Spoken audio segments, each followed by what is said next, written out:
नजर सही खबर, हर समय हर जगह तैयार, मुंबई का चौकीदार, मेट्रो मुंबई।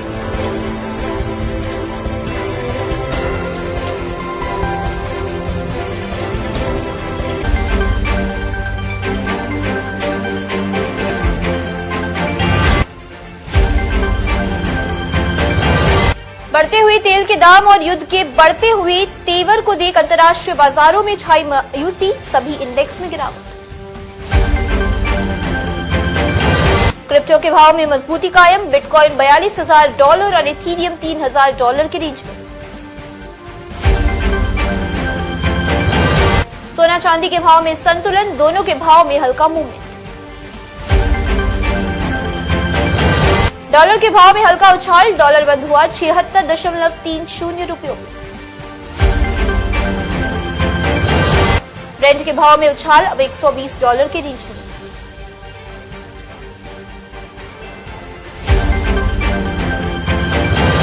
बुधवार को भारतीय बाजार में नरमाई, सेंसेक्स 304 अंकों से गिरकर बंद हुआ 57,684 अंकों पर।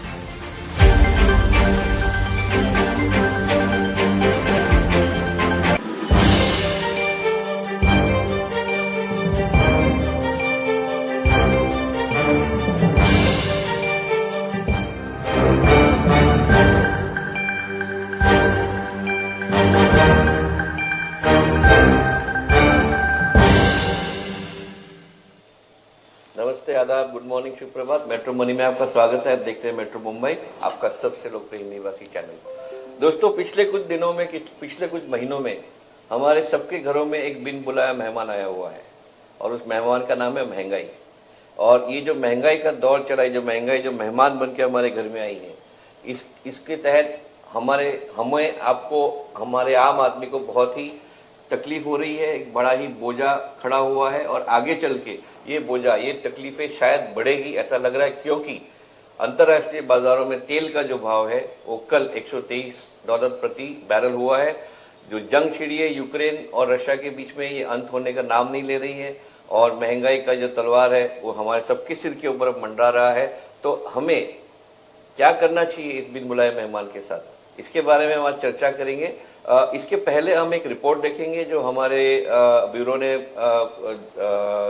एक रिपोर्ट बनाया हुआ है, जो आपको दिखाएंगे, जहां हम अलग अलग दुकानदारों से हमने बात की है, गृहिणियों से बात की है कि महंगाई का दौर जो चला है वो किस तरह से चला है और आज के हाल क्या है, दुकानों में, खरीदारों में, गृहिणियों के साथ क्या हाल है। इसके बारे में एक छोटा सा रिपोर्ट पहले देखेंगे और फिर इसके ऊपर हम चर्चा आज शुरू करेंगे।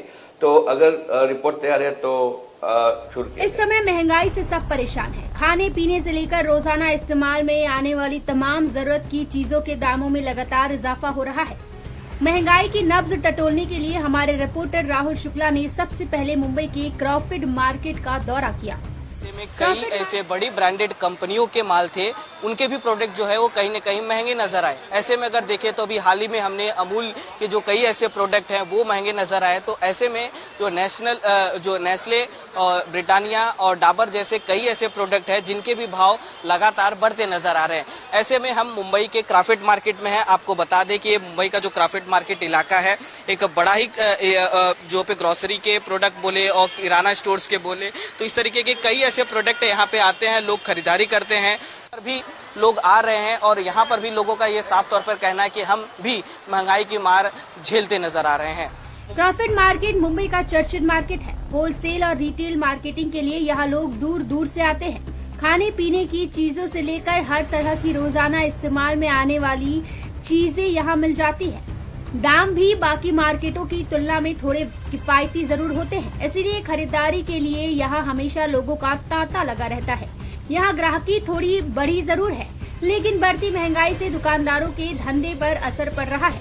ब्रांडेड कंपनियों के सामान भी महंगे हुए हैं और अभी कंपनियों की बहुत सारी महंगाई बहुत बढ़ गई है। उसके लिए अभी रमजान का सीजन आ रहा है, सब त्योहार आ रहे हैं और सब भाड़ा बढ़ रहा है और सब महंगाई थोड़ी बढ़ रही है। उसके ऊपर सरकार कुछ कंट्रोल करे तो अच्छा होए। और अभी धंधा खुल रहा है, अभी धंधा खुलना चाहिए, पब्लिक को भी परवड़ना चाहिए। पब्लिक को महंगाई परवड़ती नहीं है।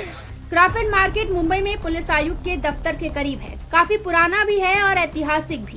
इस लिहाज से दक्षिण मुंबई की तरफ आने वाले लोग खरीदारी के लिए यहाँ आना ज्यादा पसंद करते हैं। क्रॉफर्ड मार्केट जैसे पॉश इलाके के अलावा मुंबई के माहिम जैसे इलाके के किराना दुकानदार भी बढ़ती हुई महंगाई से परेशान है। आम जनता के साथ किराना व्यापारियों को भी महंगाई की मार झेलनी पड़ रही है। लोगों की खरीदारी पहले के मुकाबले अब कम हुई है। दाल, चावल, आटा, शक्कर, तेल सब महंगा हुआ है। आइए आंकड़ों से जाने पहले के मुकाबले अब घरेलू सामान कितना महंगा हुआ है। दाल 89 से बढ़कर 130 रुपए किलो हो चुकी है, जबकि चावल 3 महीने पहले 40 रुपए था, वो अब 60 रुपए किलो हो गया है। आटा 4 महीने पहले जहां 235 में 5 किलो मिलता था, अब इसका भाव 250 यानी 250 रुपए तक पहुंच गया है। पाम तेल पहले 120 में था, वहीं अब 140 रुपए मिल रहा है। देखा जाए कि लॉकडाउन से पहले से अभी तक मतलब 10 से 15% ग्रोथ बढ़ा है। मतलब भाव बढ़ा है उनका, 10 से 15 रुपये बढ़ चुका है। ये समझो आटा देखा जाए तो 4 महीने पहले अभी ITC का आटा बोला जाएगा तो 235 रुपया था, अभी MRP बढ़ गया है कि 250 हो गया है, 250 245 ऐसा। चावल का भी सेम है, चावल भी पहले 40 रुपीज़ का था तो अभी 55 हो गया है, कोई 60 रुपीज़ है।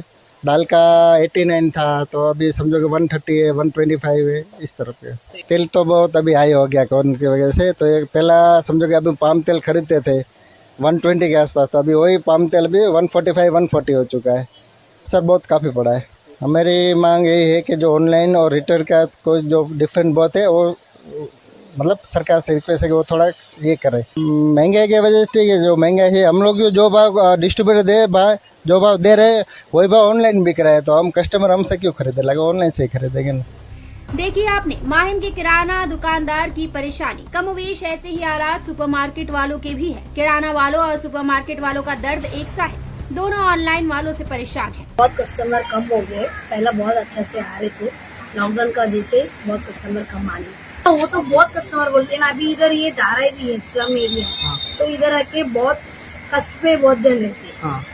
सबका पगार तो ज्यादा नहीं रहता है, सब 10,000 का 8,000 का पगार रहता है, तो उन लोग के लिए ये तेल सब बहुत महंगा हो गया। ऑनलाइन प्लेटफॉर्म के चलते लोगों को घर बैठे सस्ता सामान मिल जाता है। ऐसे में लोग किराना स्टोर और सुपरमार्केट में भी जाने से बचते नजर आ रहे हैं।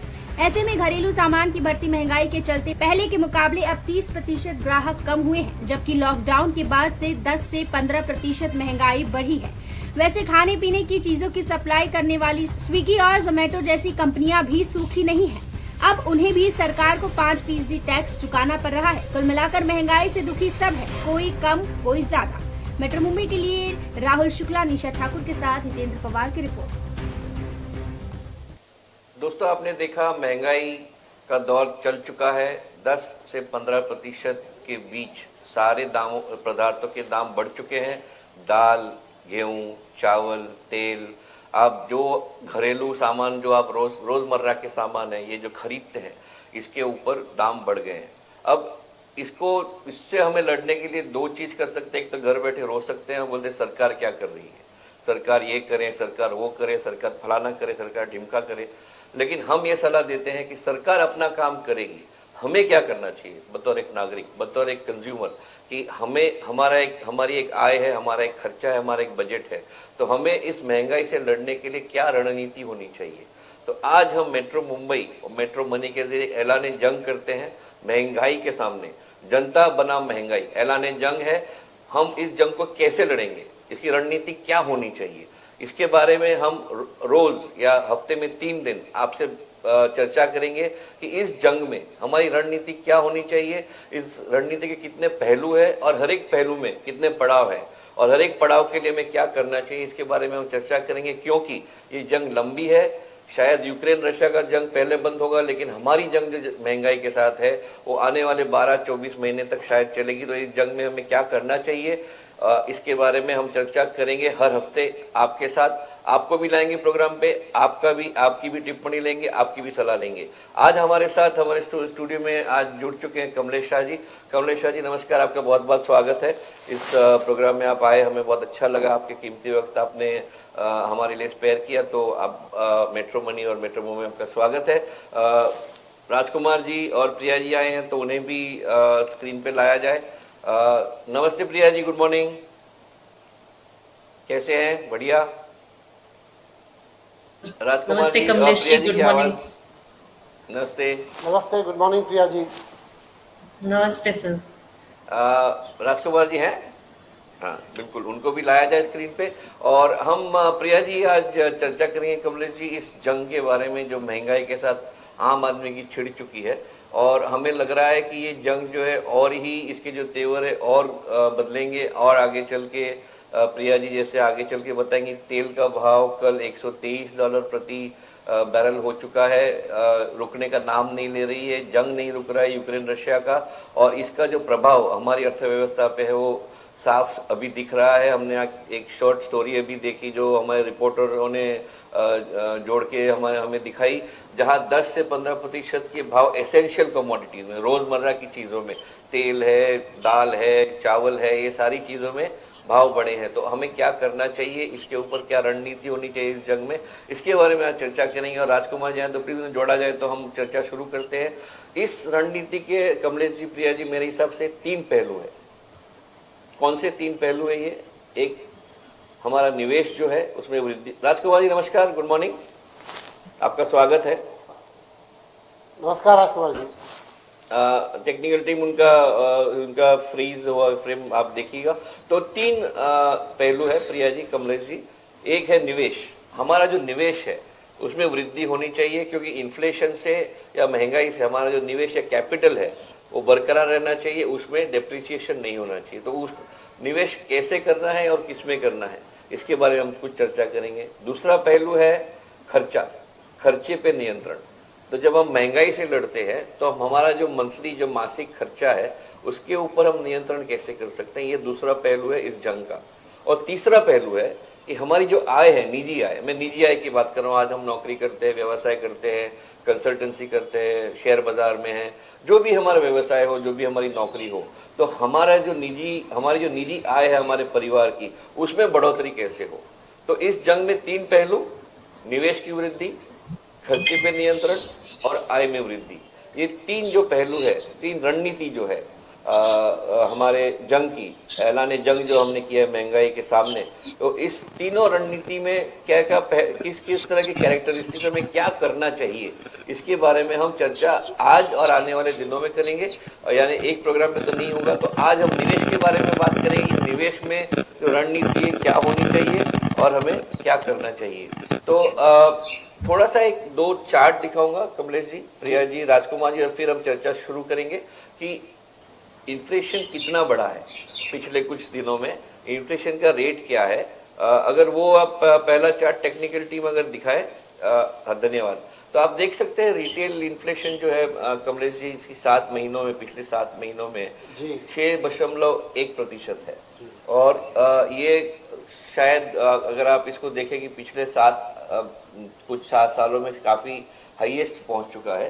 हम 4, 4.5 और 5% के आदी हो गए थे, और अब 6% के ऊपर गया है। और जो होलसेल प्राइस इंडेक्स है वो तो हम उसके बारे में बात करेंगे, 13% तक पहुंच चुका है। लेकिन वो एक अलग चर्चे का मुद्दा है। जो कंज्यूमर प्राइस इंडेक्स है वो 6.01% के आसपास घूम रहा है, और ये तेल के भाव की वृद्धि के पहले का इन्फ्लेशन है।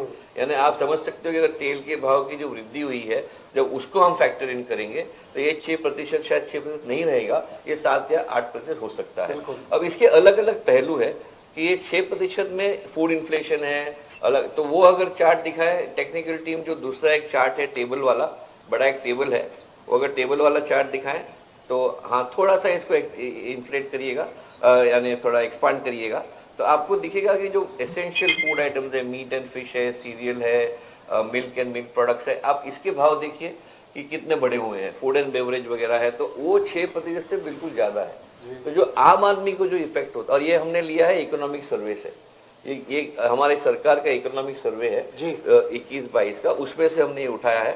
तो आप देखिएगा वेजिटेबल्स कितने बड़े हैं, आप देखिए ऑयल एंड फैट्स कितने बड़े, वेजिटेबल्स पे 11%, ऑयल एंड फैट्स पे 14%, अंडों पे 16%, मीट एंड फिश पे 16%।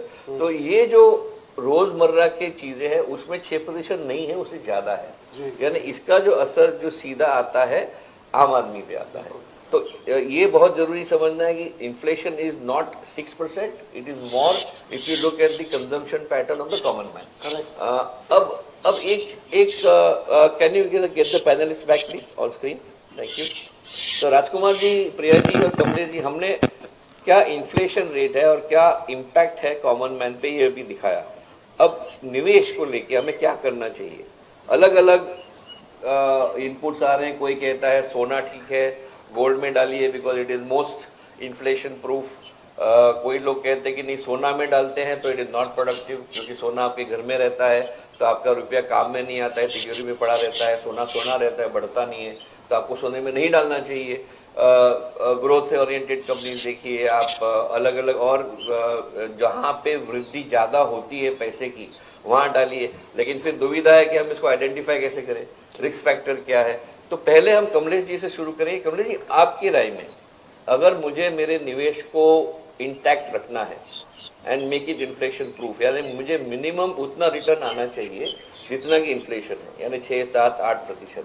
तो अगर 8% का हम इन्फ्लेशन रेट पकड़ते हैं हाइपोथेटिकली, तो आपके हिसाब से निवेश की स्ट्रैटेजी, रणनीति क्या होनी चाहिए महंगाई से, महंगाई प्रूफ होने के लिए? निखिल जी, बहुत बहुत धन्यवाद। और अपने सारे पैनलिस्ट दर्शकों को फिर से एक बार नमस्कार।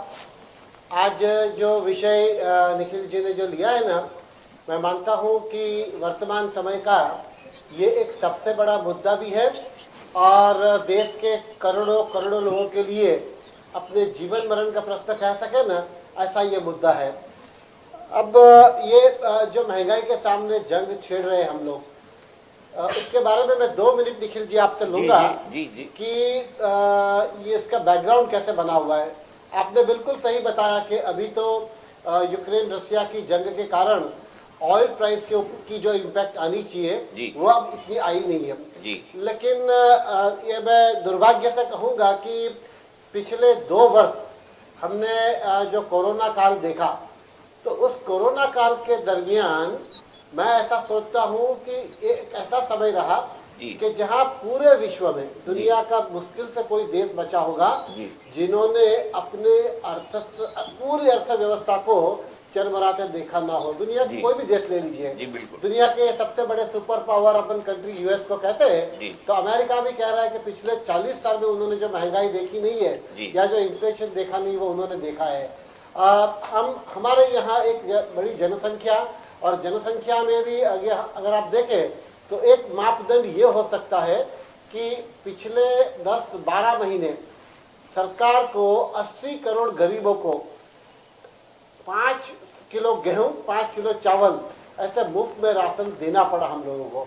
तो इससे आप सब अंदाजा लगा सकते हैं कि किस तरह की कोरोना की इम्पैक्ट हमारे देश पर रही है। अब ये जो बात है कि ये एक चैलेंज है। निखिल जी ने बिल्कुल सही कहा कि देखिए सरकार अपनी तरह से काम करेगी, और निखिल जी ने बिल्कुल वैलिडली 3 पॉइंट जो रेज किए ना कि हम अब ये देखिए ऐसा होता है जंग के अंदर, हम चाहे या ना चाहे, लेकिन एक बार जब हम पे जंग थोपी जाती है ना तो हम सबको उसमें लड़ना पड़ता है, उतरना पड़ता है, हमारी इच्छा हो या ना हो। तो निखिल जी आपने बिल्कुल सही कहा कि ये एक ऐसा टाइम होता है कि जिसमें देश के नागरिकों को कंधे से कंधा मिला के खड़ा होना पड़ता है। बिल्कुल। दूसरी बात कि सरकार जैसे अपने काम करेगी, लेकिन अपने चैनल के माध्यम से, क्योंकि देखिए ये जो युद्ध होगा ना उसमें अकेली जनता लड़ेगी तो भी कुछ नहीं हो पाएगा, और अकेली सरकार लड़ेगी तो भी नहीं हो पाएगा। सही बात। तो सरकार को भी उस तरह से कड़े कदम उठाने होंगे और जनता को उसको रिस्पॉन्स देना पड़ेगा। अगर सरकार की बात करें तो मैं ये कहूँगा कि हमारे देश में जो महंगाई बढ़ी है, इन्फ्लेशन बढ़ी है, तो उसका सबसे बड़ा एकमात्र कारण जो है वो अपना ऑयल बिल। देखिए युद्ध हो या ना हो, लेकिन भारत सरकार अपने यहाँ जो ऑयल कंजम्पशन होता है तो 85% अपना ऑयल हमको इंपोर्ट करना पड़ता है। तो सरकारों को अपने इंपोर्ट को थोड़ा कम करना पड़ेगा। इंपोर्ट करने के बाद सरकार जो सेंट्रल एक्साइज और स्टेट गवर्नमेंट रेट ले रही है ना, उसका रेट उनको कम करना पड़ेगा। अगर हम जनता को कहते हैं कि अपना खर्चे के ऊपर नियंत्रण लाओ, तो सरकारों को भी अपने खर्चे पे नियंत्रण लाना होगा।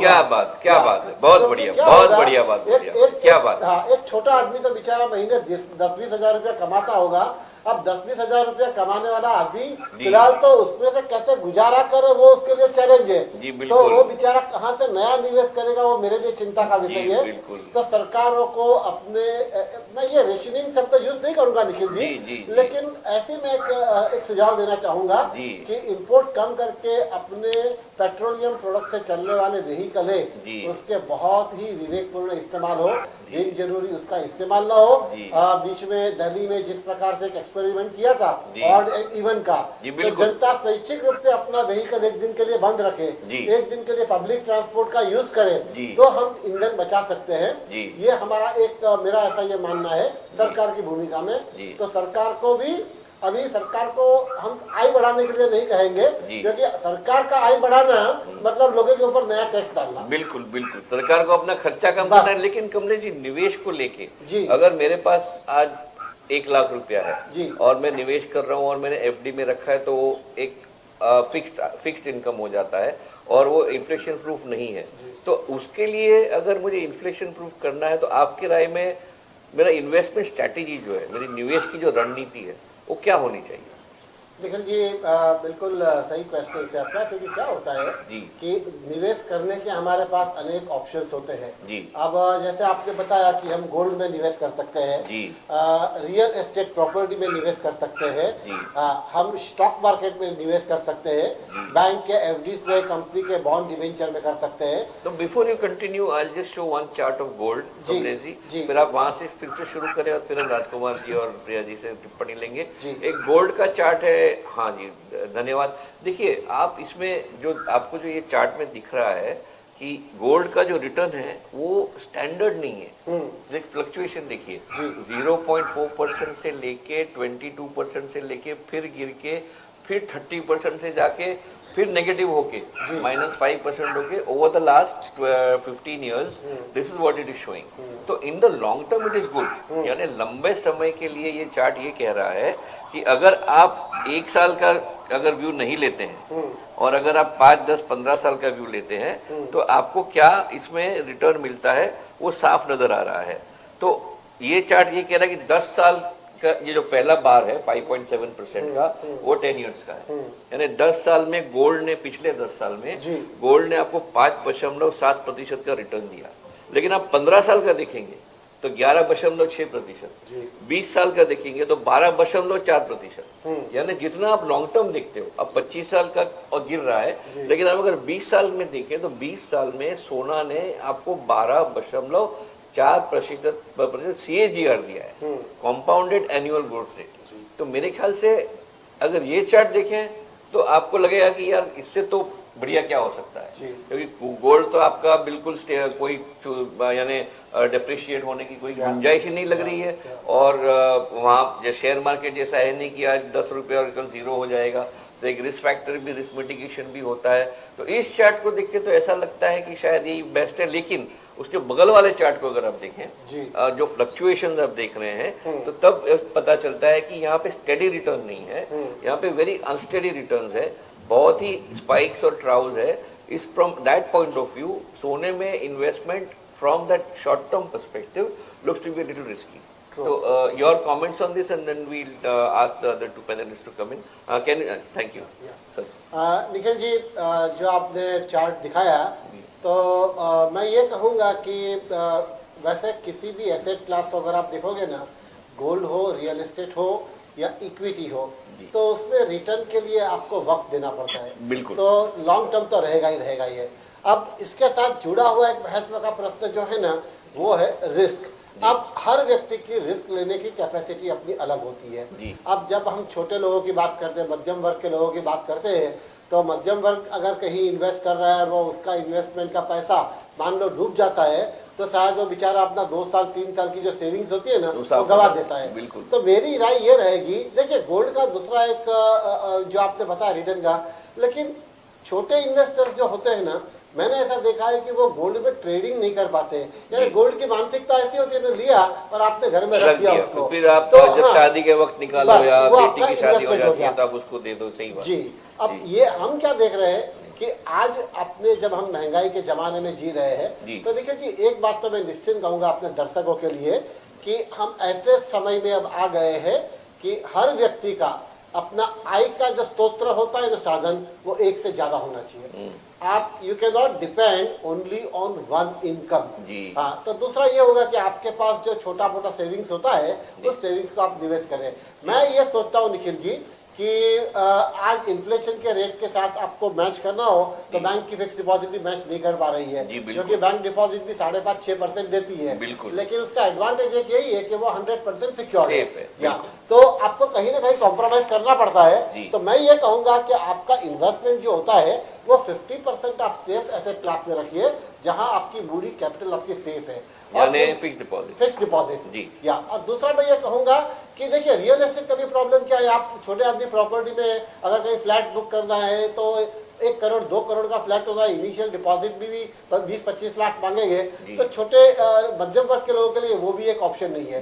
मेरे विचार में मध्यम वर्ग के लिए 2 ऑप्शन जो मुझे दिख रहे हैं ना, एक मैंने बैंक के फिक्स डिपॉजिट कहे, वैसे अच्छे AAA रेटिंग की कंपनियों के बॉन्ड डिवेंचर है, और तीसरा मैं ये कहूंगा कि स्टॉक मार्केट में किसी भी फाइनेंशियल एडवाइजर का एडवाइस लेकर अगर वो म्यूचुअल फंड के SIP के रूट से, क्योंकि वो 500 रुपए से भी इन्वेस्ट कर सकते हैं, और अपने पोर्टफोलियो में किसी को 1000-2000 रुपए से हर महीने कर सकते हैं, तो मुझे लगता है ये 2 एसेट क्लास है ना, उसमें मध्यम वर्ग के लोगों को ध्यान देना चाहिए और निवेश करना चाहिए। जी बिल्कुल, मेरे ख्याल से बहुत अच्छी बात बोली आपने कि एक पोर्टफोलियो ऐसा होना चाहिए जहाँ पे 50% ऐसा हो कि पूरा सिक्योर हो जाए, भले फिर उसमें आपको 1-1.5% का अगर कैपिटल डिप्रिसिएशन भी होता है उसमें प्रॉब्लम नहीं है, लेकिन आपका मोटा मोटा आपका कैपिटल बरकरार रहता है। लेकिन 50% जो है वो ऐसे आप सिक्योरिटीज में डालें जिसमें आपको रिटर्न मिल सकता है, और उसमें AAA रेटेड कंपनीज है, आप काफ़ी रिस्क मिटिगेशन कर सकते हो अगर आप थोड़ा सा आपका एक एक्सपर्ट एडवाइस लेके, कुछ ज्ञान लेके आप निवेश करते हैं। मेरे ख्याल से बहुत अच्छी बात बोली आपने। राजकुमार जी, आप सुन रहे हैं काफ़ी समय से और शांति से, तो आपके हिसाब से जो निवेश की जो रणनीति होनी चाहिए महंगाई के समय, और खास करके ऊंची महंगाई के समय। महंगाई तो देखिए, कल सेठी साहब ने कहा महंगाई तो सालों से है और सालों से रहेगी, और किसी इकोनॉमिस्ट ने कहा है कि the way death is inevitable so is inflation, so both death and inflation are inevitable in your life time, so you can not avoid inflation. महंगाई को आप कभी भी ये सब सोच नहीं सकते हो कि 0 हो जाएगा, लेकिन ऊंची महंगाई के समय जो हम दौर अभी देख रहे हैं, ऐसे समय में आपके हिसाब से निवेश की रणनीति, जो आम आदमी है, हम बड़े लोगों की बात नहीं कर रहे हैं जिनके पास इंस्टीट्यूशनल एक्सेस है, जिनके पास बड़े एनालिस्ट वगैरह बैठे हैं और जो रिस्क बड़ा ले सकते हैं, लेकिन आप और हम जैसे जो मध्य वर्ग के लोग हैं, उन्हें निवेश की कौन सी रणनीति अपनानी चाहिए आपकी राय में? Rajkumar ji, Rajkumar ji, are you there? Rajkumar ji, आपकी आवाज, राजकुमार जी, आपको मेरा सवाल आपको सुनाई दिया? हेलो, हाँ, did you hear my question Rajkumar ji? जी नहीं, आवाज नहीं आई सर आपकी आवाज आई नहीं, सवाल सुना नहीं मैं। नहीं, तो मैं ये कह रहा था कि आपने कमलेश शाह जी की टिप्पणी सुनी होगी कि निवेश की रणनीति क्या होनी चाहिए, तो आपकी राय में ऊंची महंगाई के समय, जब महंगाई नॉर्मल से ज्यादा हो, और जो हम वो दौर शायद देख रहे हैं अभी और आने वाले 24 महीनों में, तो ऊंची महंगाई के समय आपके हिसाब से जो आम जनता है, जो मध्य वर्ग के लोग हैं, जिनके पास पूंजी कम होती है, उनके लिए कौन सी निवेश की रणनीति अच्छी होगी आपकी राय में? जी नहीं, वो सुना, ये कमलेश जी ने जितनी चीजें बताई वो भी हमने सुना निखिल जी, और आपने ये सही बताया, जैसे कि जो बताया उन्होंने कि SIP शायद ऐसे समय में SIP शायद मेरे अनुसार शायद बेटर इन्वेस्टमेंट हो, क्योंकि उसमें आप बहुत ही स्टैगर्ड मैनर में इन्वेस्ट करते हैं जी, हर 2 महीने में किया और माहौल देख के किया, जैसा माहौल है वैसा करते, और प्लस में एक्सपर्ट लोग उसमें इन्वॉल्व भी होते हैं जी।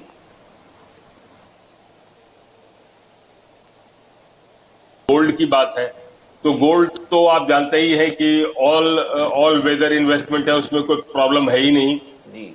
लेकिन उसमें चीज एक ही है, चाहे गोल्ड हो या रियल एस्टेट हो या कोई भी इन्वेस्टमेंट हो, उसका जो आप एक पीरियड लेते हैं वो पीरियड वो शायद सैक्रोसैंक्ट नहीं होता है उतना, क्योंकि वो डिपेंड करता है कि उस पीरियड में किस तरह का वो पीरियड रहा है। जैसे कि अगर बहुत ही टर्मोइल का पीरियड रहेगा तो आपका गोल्ड का रिटर्न ऑलवेज ज्यादा दिखेगा जी। तो ऑलवेज, क्योंकि लोग सेफ हेवन में चले जाते हैं। तो पिछले दशक में काफी टर्मोइल का सिचुएशन रहा जी। तो ये इन सारी जैसे कि आप बताएंगे तो 2014 के पहले 10-15 साल में रियल एस्टेट में एक्स्ट्रॉर्डनरी गेन्स मिले, बहुत ही एक्स्ट्रॉर्डनरी गेन्स मिले एक्सेस लिक्विडिटी के कारण। लेकिन शायद अब वो एक्स्ट्रापोलेट नहीं हो सकता अगले 10-15 साल के लिए। तो इन सब चीजों को कंसिडर करते हुए कि हिस्टोरिकल फैक्ट को या हिस्टोरिकल डेटा को एक्स्ट्रापोलेट करके अगर आप कोई माइंड बनाते हैं तो शायद वो थोड़ा सा हैजर्डस हो सकता है। तो उसमें मेरा मानना है कि गोल्ड तो कहने की बात ही नहीं, आप इन्वेस्ट कर ही सकते हैं, ऑलवेज आपको लॉन्ग टर्म में पैसा देगा। एसआईपी मेरा मानना है स्मॉल इन्वेस्टर्स के लिए मेरा मानना है एसआईपी वो बेस्ट है। एक्सपर्ट्स भी होते हैं, स्टैगर्ड इन्वेस्टमेंट्स भी होते हैं और एक एवरेजिंग है उसमें जी। हर महीने 2 महीने में आप डालते हैं तो एक एवरेजिंग का सिस्टम इतना बढ़िया है कि कहीं न कहीं आप कंप्लीटली एक्सट्रीम डाउन में नहीं फंस सकते। कहीं न कहीं आप एक एवरेज में रह सकते हैं बुरे से बुरे टाइम पे भी, और थोड़ा वेट करेंगे तो आपको कहीं न कहीं उसमें एक डिसेंट रिटर्न तो मिल ही जाएगा।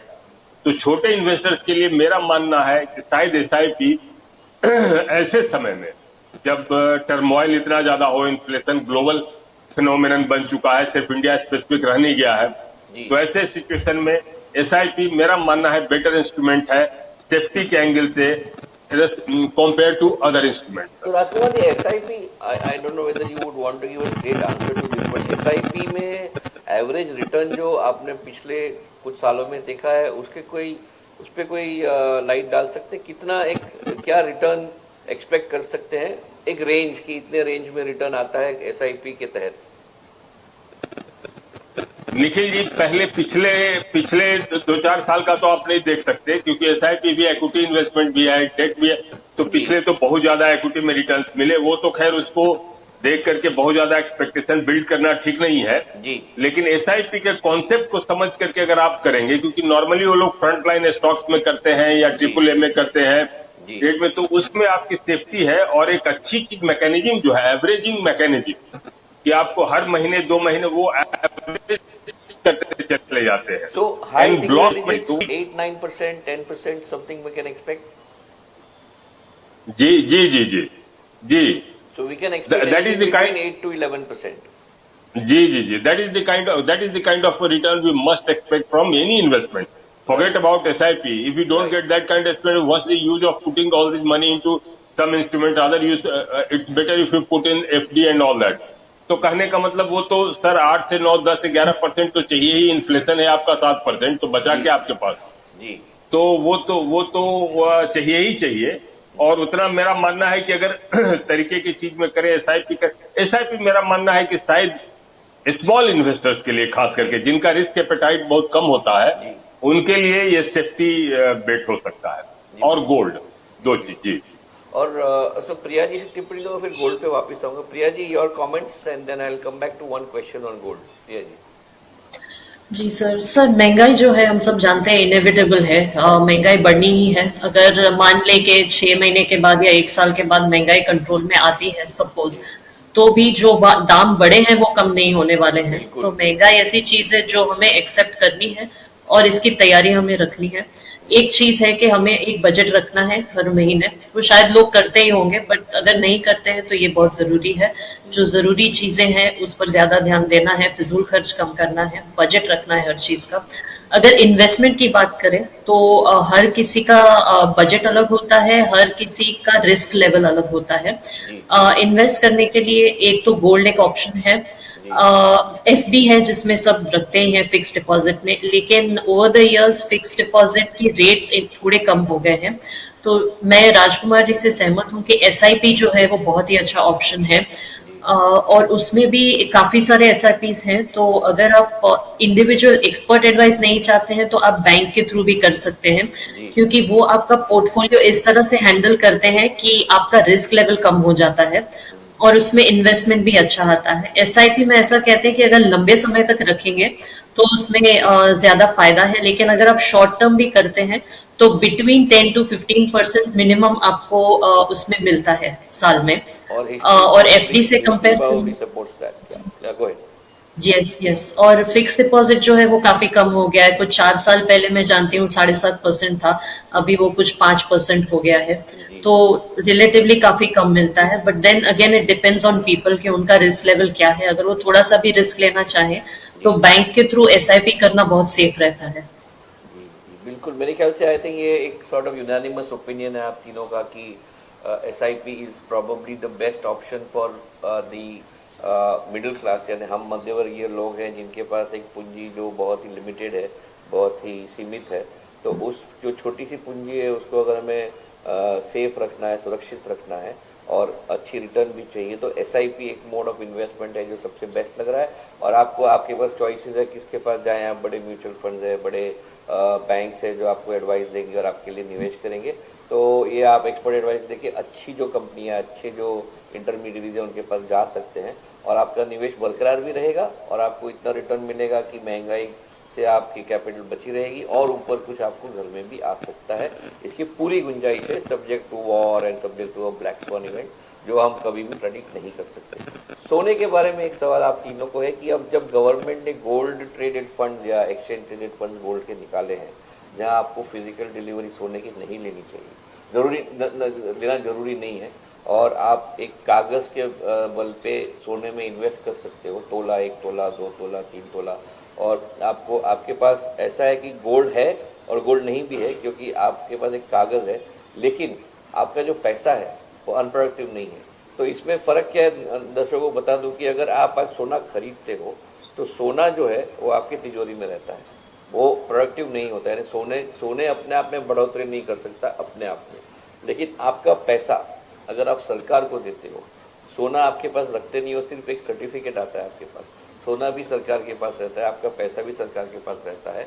तो वो सोने का जो पैसा है और सोना जो सरकार काम पे लगाती है और वो प्रोडक्टिव पैसा हो जाता है, यानी it goes toward productive purposes. इसीलिए ये एक्सचेंज ट्रेडेड फंड गोल्ड और सिल्वर के सरकार सारी दुनिया में सारी सरकारें निकालती है। तो मेरा सवाल ये है कि जो निवेशक है उनके पास अगर ये चॉइस है कि सोना खरीदो और सोना रखो घर में, या सोना के जो ETF के जो सर्टिफिकेट है उसमें इन्वेस्ट करिए, ये दोनों में कोई फ़र्क है? और अगर फ़र्क है तो क्या है? और दोनों में क्या सुरक्षा में कोई अंतर है कि एक ज़्यादा सुरक्षित है, एक कम सुरक्षित है? कमलेश जी, अगर आप इसके ऊपर थोड़ा ज्ञान देंगे और फिर दोनों पैनलिस्ट से हम कुछ उनकी राय पूछेंगे। निखिल जी, देखिए, मैं ऐसा सोचता हूँ सोने के बारे में भी कि आज जब सोने का भाव लगभग 50,000 रुपया हुआ है 10 ग्राम का, तो वो भी एक मध्यम वर्ग के लोगों के लिए निवेश के बाहर हो चुका है, क्योंकि 10 ग्राम 1 तोला सोना खरीदना भी मुश्किल हो रहा है।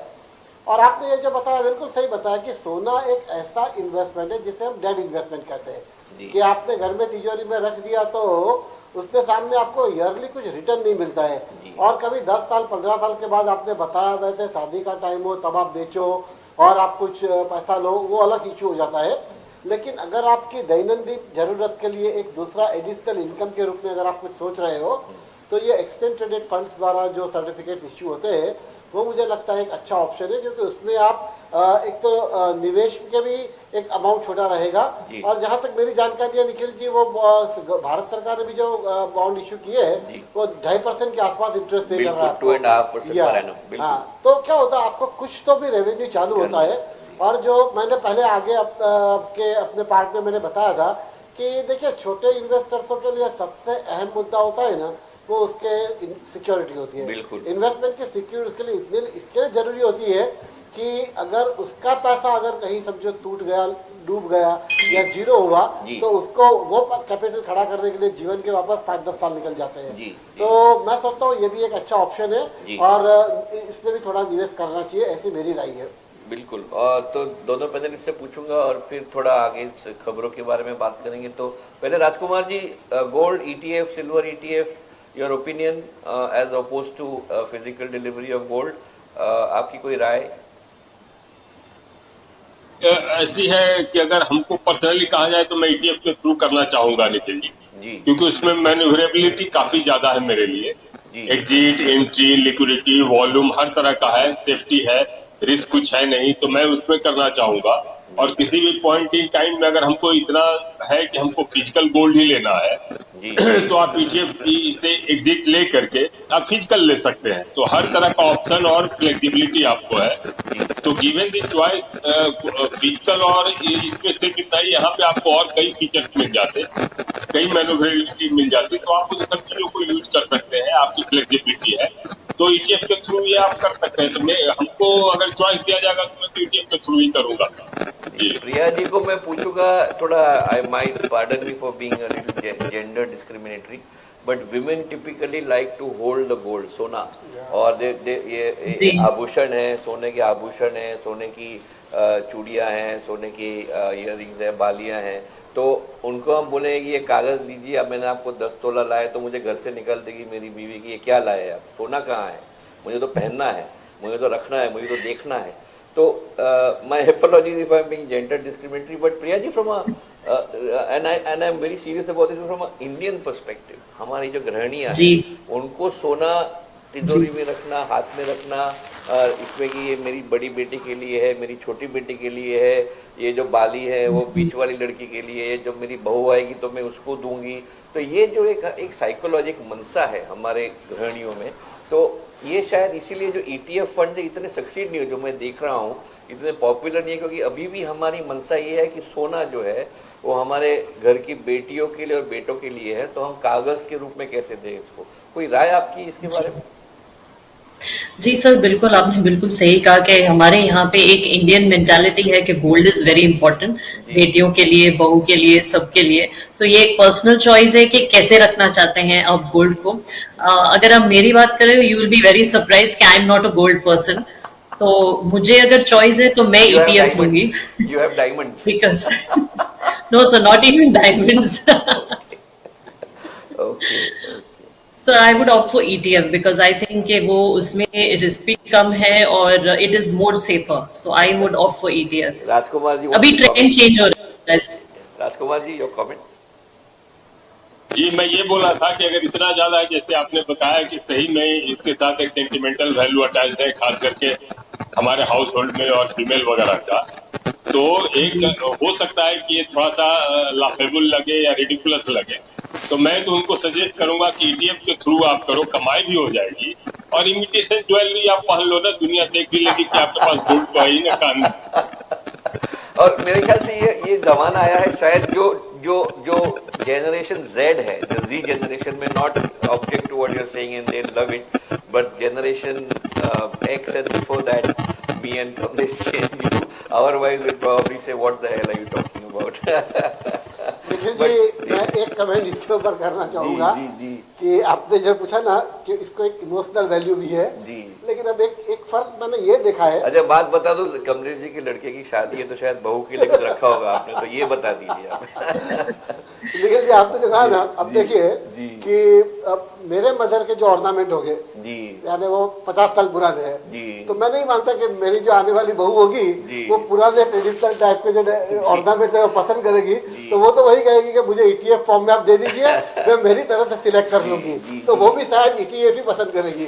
तो दर्शकों के लिए बड़ा एक मैसेज है यहाँ पे कि सोना एक हमारे जो परंपरा है, खास करके भारत में हर एक घर में, कोई भी जात हो, कोई भी धर्म हो, हमारे सभी भारतीयों में ये एक बड़ी कैरेक्टरिस्टिक है कि हम हमारी तिजोरी में सोना रखते हैं और उसको फिर कहते हैं बहू के लिए, बेटी के लिए, मेरे लिए, फलाना ढिमका बहन जो भी है उसके लिए। लेकिन ये अनप्रोडक्टिव है और अभी एक नया दौर चला है गोल्ड ETF का, ज़रूर इसके ऊपर आप ध्यान दीजिएगा और आपका जो गोल्ड घर में पड़ा हुआ उसको कन्वर्ट करिए, आपके देश के लिए अच्छा है, आपके लिए अच्छा है, ये बहुत ज़रूरी है जानना।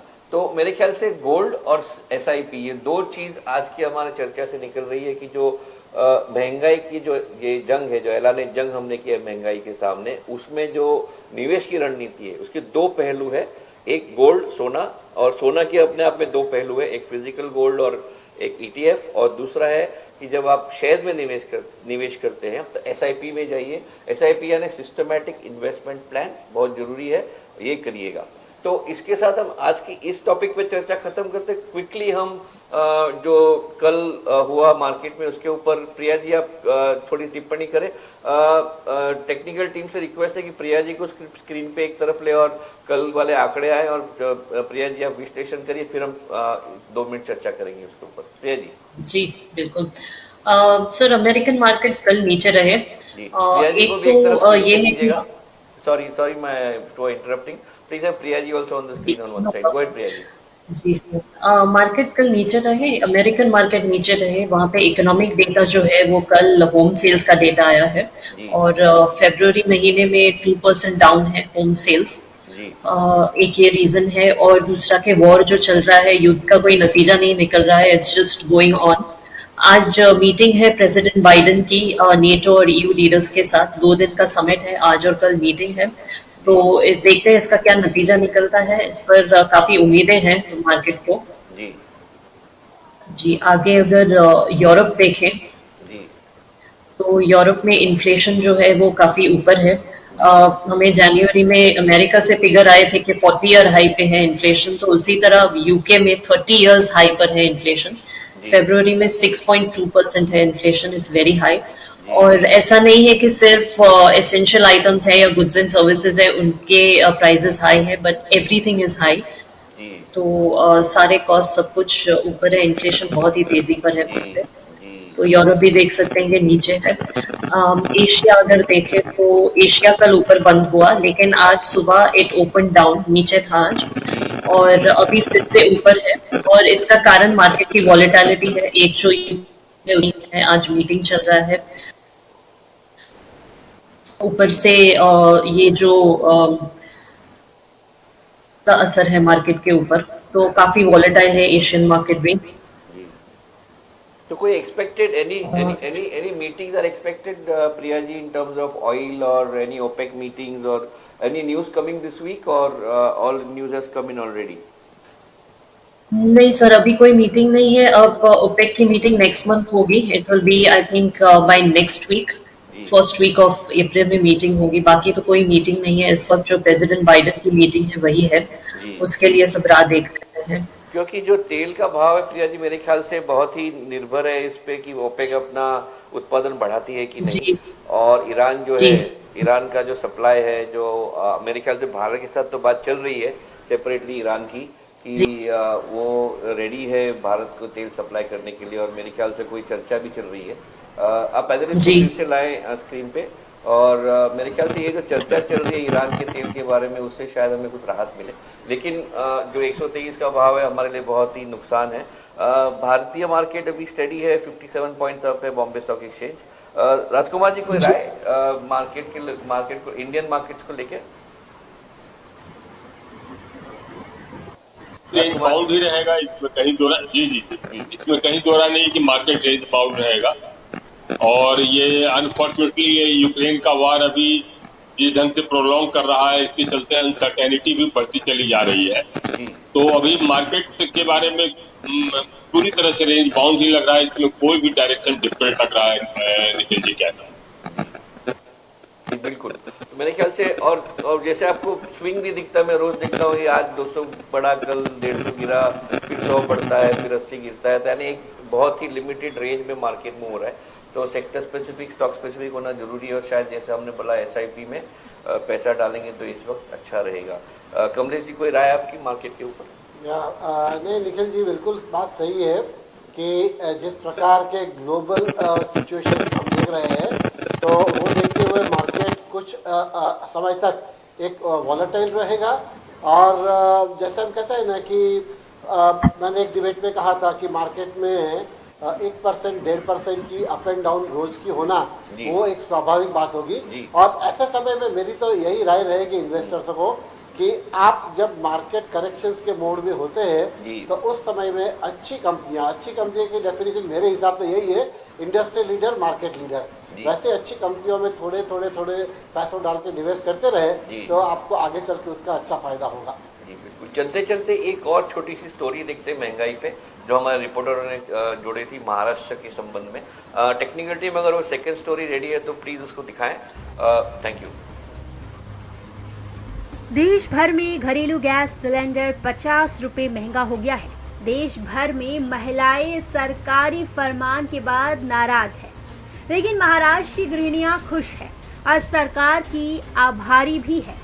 दरअसल घरेलू गैस के दाम महाराष्ट्र में नहीं बढ़े हैं, जबकि देश के बाकी शहरों में घरेलू गैस महंगे हो गए हैं। 14 किलो 200 ग्राम का सिलेंडर अब करीब 1000 के करीब पहुंच चुका है, लेकिन मुंबई में अभी भी ये सिलेंडर 899 रुपए 50 पैसे में ही मिल रहा है। वैसे मुंबई के अलावा महाराष्ट्र के हर छोटे बड़े शहर में घरेलू गैस के दामों में इजाफा नहीं हुआ है। दिलचस्प बात यह है कि महाराष्ट्र में भी सबसे सस्ता गैस अभी भी मुंबई में है, लेकिन मुंबई की तुलना में महाराष्ट्र के बाकी शहरों में गैस के दाम मुंबई से ज्यादा है। ज्यादातर शहरों में गैस सिलेंडर 900 से पार जा चुका है, जबकि कई जगह तो ये रेट 1000 के करीब पहुंचने ही वाला है। महाराष्ट्र में गैस के दाम नहीं बढ़ाने के लिए धन्यवाद। थैंक यू, आभारी है। महाराष्ट्र में गैस महंगा नहीं हुआ है, लेकिन देश भर में गैस 50 रुपए महंगा होने से महिलाएं सरकार से नाराज है। दिल्ली में तो महिला कांग्रेस कार्यकर्ताओं ने सड़क पर उतरकर नारेबाजी की। रुपये से अगर बढ़ जाए तो अलग बात है, लेकिन डायरेक्ट 50 रुपये बोलेंगे तो हम लोग का सब खर्चा ही उल्टा पुल्टा हो गया है। इसके तरफ सरकार ने ध्यान देना चाहिए। अगर किस में बढ़ोतरी करनी है तो पहला उसका पेमेंट तो बढ़ाओ, कि वो बढ़ोतरी हुआ तो कुछ फर्क नहीं पड़ता। पेमेंट कम हो रहा है और बढ़ोतरी ज़्यादा कर रहे हो तुम लोग। अभी तेल भी उतना ही बढ़ गया, घासलेट भी मिल नहीं रहा है कि चलो गैस नहीं है तो घासलेट किधर से लाके खाना पका सकते, वो नहीं। और चूल्हा तो ऐसे जगह जला नहीं सकते हम लोग कि चूल्हा पे करके ये खाना बना सकते। घरेलू गैस महंगा नहीं होने से अभी महाराष्ट्र में राहत है, लेकिन ये राहत कब तक बरकरार रहेगी ये देखने वाली बात है। मेट्रो मुंबई के लिए शुभम मिश्रा, विनोद कामले, निशा ठाकुर के साथ हितेंद्र पवार की रिपोर्ट। हमने इस कहानी स्टोरी के जरिए देखा कि 50 रुपए की बढ़ोतरी से भी कितना फर्क पड़ता है आम आदमी को।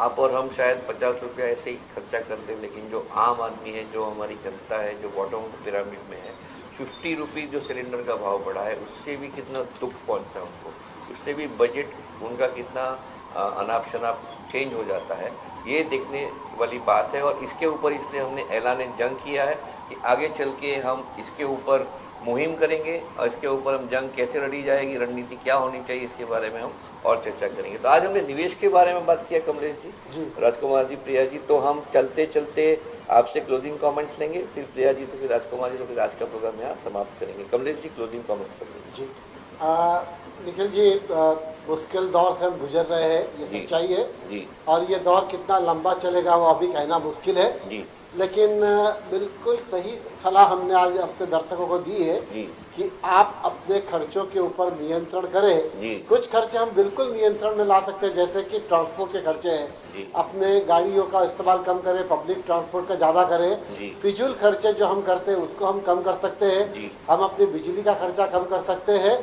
हमारे जो लग्जरी के आइटम है उसकी फ्रीक्वेंसी भी हम कम करें ना तो भी हमारे लिए अच्छा रहेगा। और दूसरा निखिल जी, आप जानते हो अर्थशास्त्र का ये चक्र है, हमारी इनकम में से जितना हम सेविंग करेंगे वो सेविंग को हम इन्वेस्ट करेंगे और वो इन्वेस्टमेंट अपने को आगे जाके फिर से नया कोई एक सोर्स ऑफ इनकम देगा। तो इस तरह से आज के समय में मैं यही कहूँगा कि हो सके उतने खर्चे हमारे कम करें। लेकिन निखिल जी, मैं फिर से सरकार के लिए भी कहूँगा कि सरकारों को भी अपने खर्चे के ऊपर नियंत्रण लाना चाहिए और वो विजिबल होना चाहिए कि आपने पिछले साल में कितना खर्चा किया था और इस साल में कितना कर रहे हैं। ये दोनों ओर से जब हम काम करेंगे ना तो ये मुश्किल दौर से हम गुजर पाएंगे और उसकी तकलीफ कम होगी। जी बिल्कुल। और जैसे कहते हैं यथा राजा तथा प्रजा, अगर सरकार अगर अपने खर्चे पर नियंत्रण लाती है और दिखाती है तो फिर हम भी सोचेंगे जब सरकार ये कर सकती है तो हम क्यों नहीं कर सकते। लेकिन अगर सरकार बेफिजूल खर्चा करेगी वैसे ही कोई लग्जरी आइटम्स पे हम देखते हैं कि VIP वगैरह जो भी है तो हम भी करेंगे। तो इसीलिए सरकार को भी थोड़ा आगे बढ़ के अपना खर्चा कम करना पड़ेगा और एक मैसेज भेजना पड़ेगा जनता को कि ये करना है, इसी से हम लड़ाई कर सकते हैं महंगाई के साथ। Priya ji, your closing comments and then from Rajkumar. जी sir, inflation is inevitable, inflation है और इन्फ्लेशन रहेगा काफ़ी समय के लिए, तो हमें अपनी तरफ से तैयारी रखनी है और एक चीज जो जरूरी है वो इन्वेस्टमेंट है, क्योंकि ये आगे चल हमें काफी राहत दे सकता है इन्फ्लेशन के against. I think it's very important. बहुत बहुत अच्छी बात पर ध्यान सेविंग करना जरूरी है, और सेविंग को फिर किस तरह से निवेश करना, उसके दो पहलू आज हमने आज बताए दर्शकों को, गोल्ड और SIP के बारे में, और आगे चल के और बताएंगे और कार्यक्रम की निवेश का जो रणनीति है उसमें कौन से अलग अलग पहलू क्या करना चाहिए। Rajkumar ji, closing comments from you and then we wind up the programme. Price rise, आवाज आ रही है सर? जी जी जी जी। तो ये इसमें प्राइस राइज के लिए जैसा कि आपने बताया या कमलेश जी ने बताया या मैडम ने बताया, इसमें कहीं दो राय नहीं है कि आज की डेट में ये चल रहा है और ये ग्लोबल फिनोमेनन भी बन गया है। लेकिन यहाँ पे जैसे कि आपने बताया कि कंज्यूमर्स को भी थोड़ा डिसिप्लिन दिखाना चाहिए, खास करके जो अपर SLN वाले लोग हैं। लोअर वाले हैं उनके पास तो दाल रोटी के सिवा कुछ है नहीं, तो वो क्या डिसिप्लिन दिखाएंगे। लेकिन जो अपर SLN वाले लोग हैं उनको दिखाना चाहिए अपने ढंग से।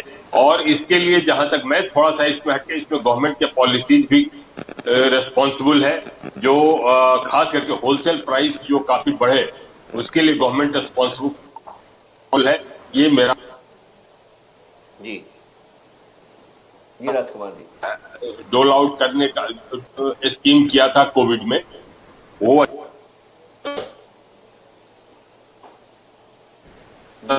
टाइम नहीं है, उसके कारण भी इन्फ्लेशनरी हुआ है, जो कभी दूसरे डिबेट में हम लोग डिस्कस करेंगे। नहीं जी, बिल्कुल सही बोला आपने। कुछ गवर्नमेंट पॉलिसी ऐसी है जो इन्फ्लेशन के ऊपर सीधा असर करती है, और शायद उन नीतियों को सरकार को रिविजिट करना जरूरी है। उसके बारे में जैसा आपने कहा चर्चा फिर करेंगे। तो आज जुड़ने के लिए बहुत बहुत शुक्रिया कमलेश जी, आप हमारे स्टूडियो में आए। थैंक यू, बहुत बहुत आपका स्वागत फिर से, और बहुत बहुत शुक्रिया आप आए। फिर हम आपको इन्वाइट करेंगे, आइएगा। Priya ji, as usual thank you for being there. Rajkumar ji, कल सुबह 10:30 बजे हम फिर हाजिर होंगे दर्शकों के सामने मेट्रो मनी का एक नया एपिसोड लेके। तो दर्शकों, आज हमने ऐलाने जंग किया है महंगाई के सामने, जनता बनाम महंगाई, और इस जंग में हम और आप साथ में हैं। इस जंग की जो रणनीति है, जिसके 3 पहलू है, निवेश, खर्चे पे नियंत्रण, आय में वृद्धि, इन तीनों के ऊपर चर्चा करेंगे। आज हमने निवेश के कुछ पहलू आपको बताए, और पहलू है निवेश के बारे में आगे बताएंगे। खर्चे पे नियंत्रण कैसे होगा, इसके ऊपर प्रोग्राम करेंगे। आय में वृद्धि कैसे हो सकती है, इसके ऊपर प्रोग्राम करेंगे। और ये जो युद्ध है, मेट्रो मुंबई आपके साथ रहेगा इस महंगाई की युद्ध में। सरकार अपना काम करेगी, लेकिन आपको और हमें अपना काम करना है, अपना कार्य करना है और महंगाई से लड़ना है। तो आज का प्रोग्राम अगर आपको अच्छा लगा हो तो लाइक करिए, शेयर करिए, क्योंकि आपके लाइक और शेयर करने से ही हमें प्रोत्साहन मिलता है, प्रेरणा मिलती है।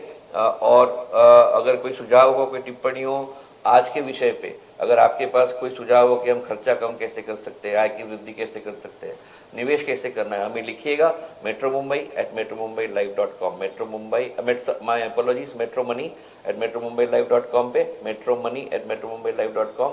और अगर कोई आपकी उलझन हो, कोई समस्या हो, तो हमें लिखिएगा helpdesk@metromumbailive.com, helpdesk@metromumbailive.com, और हम आपसे संपर्क करेंगे आपकी समस्या को निरीक्षण करके। तो आज देखने के लिए बहुत बहुत शुक्रिया। कल 10:30 बजे फिर जुड़ेंगे, लेकिन अभी कहीं जाएगा नहीं, क्योंकि खबरें और विश्लेषण का सिलसिला 24/7 जारी रहता है मेट्रो मुंबई पे। तो जुड़े रहिएगा मेट्रो मुंबई के साथ। थैंक यू, धन्यवाद, शुक्रिया।